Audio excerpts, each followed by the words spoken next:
দেশবাসীকে আতঙ্কিত না হওয়ার আহ্বান জানালেন র্যাবের নবনিযুক্ত মহাপরিচালক এম খুরশিদ হোসেন।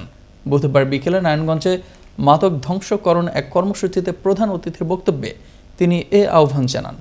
এ সময় তিনি আরও জানান, যারা মাদক বহন করে কিংবা সেবন করে শুধু তাদের বিরুদ্ধে যুদ্ধ নয়, র্যাবের যুদ্ধ মাদকের সিন্ডিকেট পরিচালনাকারী ও মূল হোতাদের বিরুদ্ধে। বুধবার বিকেলে এ যাবৎকালে র্যাবের অভিযানের সবচেয়ে বড় চালান ঢাকা চট্টগ্রাম মহাসড়ক থেকে উদ্ধার হওয়া প্রায় ৩৭,০০০ বিদেশি মদের বোতল আদালতের নির্দেশে ধ্বংস করা হয়েছে। মাদক ধ্বংসকরণের এই কর্মসূচিতে প্রধান অতিথি হিসেবে উপস্থিত ছিলেন র্যাবের নবনিযুক্ত মহাপরিচালক অতিরিক্ত আইজিপি এম খুরশিদ হোসেন। এছাড়াও উপস্থিত ছিলেন নারায়ণগঞ্জ জেলার chief judicial magistrate Begum Farhana Ferdous, RAB ১১-র অধিনায়ক লেফটেন্যান্ট কর্নেল তানভীর মাহমুদ পাশা এবং নারায়ণগঞ্জ জেলা পুলিশ সুপার গোলাম মোস্তফা রাসেল সহ ঊর্ধ্বতন কর্মকর্তাবৃন্দ। এ সময় প্রধান অতিথি তার বক্তৃতায় জানান, বিচ্ছিন্নতাবাদী কিছু সংগঠন আছে যারা দুর্গম পাহাড়ে আশ্রয় নিয়েছে এবং তাদের বিরুদ্ধে এখনও র্যাব ও সেনাবাহিনীর যৌথ অভিযান চলছে। বিচ্ছিন্নবাদী কিছু কিছু সংগঠন আছে, এমন জায়গায় গিয়েছে যেখানে আপনি গাড়ি দিয়ে যেতে পারবেন না, হেঁটে যেতে পারবেন না, বরং হেঁটে যেতে হলে ৮ ঘন্টা সাড়ে ঘন্টা সময় লাগে এবং কোনো একটা সশস্ত্র সংগঠন তাকে প্রশিক্ষণ দিচ্ছে। এটা জানার পরে আমরা কনফার্ম হয়ে আমরা সরকারের উপর মহলে সব জানালাম। জানানোর পরে যখন আমাদের নির্দেশনা আসলো, ঠিক আছে তোমরা অপারেশন পরিচালনা করো। বেশ কিছু অ্যারেস্ট করেছি, ২১টা অস্ত্র উদ্ধার আছে এবং আমাদের সেই অপারেশন এখনও চলছে। অতএব এটা অস্থিতিশীল কোনো অবস্থা না, এটা হচ্ছে জঙ্গিবাদের বিরুদ্ধে বা যারা সশস্ত্র সংগঠন তাদের বিরুদ্ধে র্যাব এবং সেনাবাহিনীর একটা যৌথ অভিযান।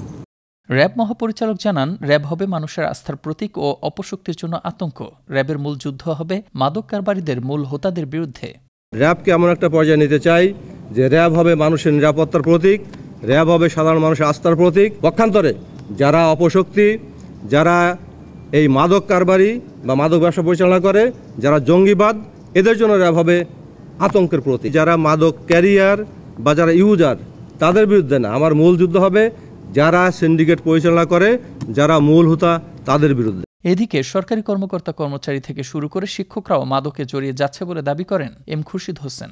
এবং ডোপ টেস্টের মাধ্যমে পাওয়া যাচ্ছে যে প্রত্যেকটা ডিপার্টমেন্টে কিছু না কিছু আমাদের সরকারি কর্মকর্তা কর্মচারী এবং শিক্ষকরা পর্যন্ত এই মাদকের সঙ্গে ইনভলভ হয়ে গিয়েছে। আমাদের যে স্লোগান চলো যায় যুদ্ধে মাদকের বিরুদ্ধে, এটাকে আমরা আরও শায়িত করব এবং সেই ব্যাপারে আপনাদের সকলের সহযোগিতা আমরা আশা করছি।